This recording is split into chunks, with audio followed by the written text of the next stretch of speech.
നല്ലൊരു നിലപാടാണ്. ശരിക്കും പറഞ്ഞാൽ നല്ലൊരു നീക്കമാണ് ഗവർണർ ഭാഗത്തു നിന്നുണ്ടായത്. അതിൽ ഭയങ്കര സന്തോഷം എന്ന് എനിക്ക് പറയാൻ പറ്റില്ലല്ലോ, ഒരു തൃപ്തി എന്ന് പറയാം.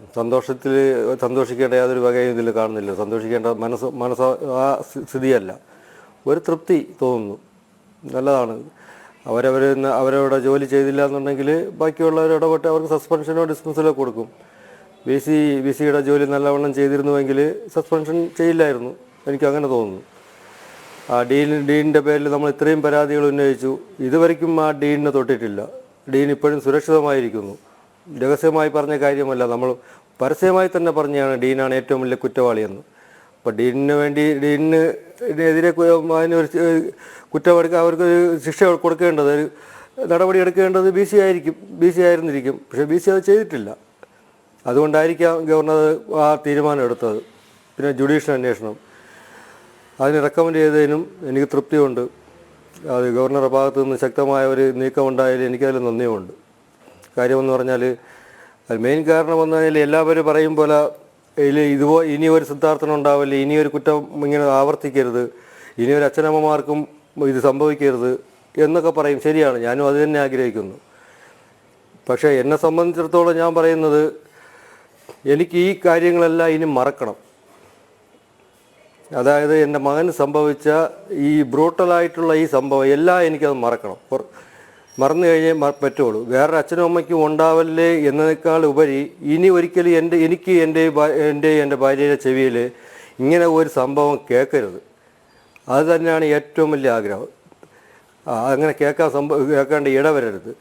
കേൾക്കേണ്ട വരാതിരിക്കണമെങ്കിൽ ഇനി ഒരു സംഭവം ഇങ്ങനെ ഉണ്ടാവരുത്. ഇനിയൊരു സംഭവം ഉണ്ടാവാതിരിക്കണമെങ്കിൽ ഇതിൽ കുറ്റം ചെയ്ത എല്ലാവരെയും, ഏതൊക്കെ പാർട്ടികളാണെന്നറിയാം, ഏതൊക്കെ സംഘടനയെന്നറിയാം, എല്ലാവരെയും ശിക്ഷിച്ച് അവർക്ക് ശിക്ഷ കൊണ്ടുവരിക. ഏത് രീതിയിലാണെങ്കിലും ഇതൊരു അവസാനമാവണം. എൻ്റെ മകൻ സിദ്ധാർത്ഥൻ്റെ ഈ ഒരു സംഭവം, ഇതിൽ ഒരു റാഗിങ് കൊല, എന്ത് കൊലയാവട്ടെ, റാഗിങ് ആവട്ടെ, എന്താവട്ടെ, ഇത് അവസാനമാവണം. ഇനി ഒരിക്കൽ കൂടി എനിക്ക് എൻ്റെ ചെവിയിലോ എൻ്റെ ഭാര്യയുടെ ചെവിയിലോ ഇങ്ങനത്തെ ഒരു ബ്രൂട്ടൽ കൊല കേൾക്കാൻ ഇടവരരുത്. അതുകൊണ്ടാണ് ഞാൻ പറഞ്ഞത് ഇത് അവസാനമാവണം. കാര്യം എന്ന് പറഞ്ഞാൽ ഇനി ഒരു കൊല നമ്മൾ കേൾക്കാൻ ഇടവരരുത്.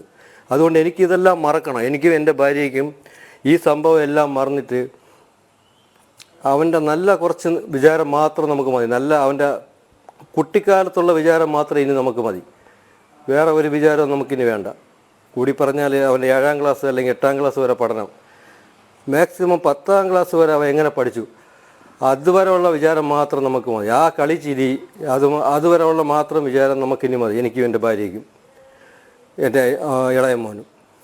അതിൻ്റെ മുകളിലോട്ട് നമ്മളിനി ചിന്തിക്കാൻ പറ്റുന്നില്ല. അതുകൊണ്ട് ഈ ബ്രൂട്ടലായിട്ടുള്ള കാര്യം എനിക്കിനി മറക്കണം.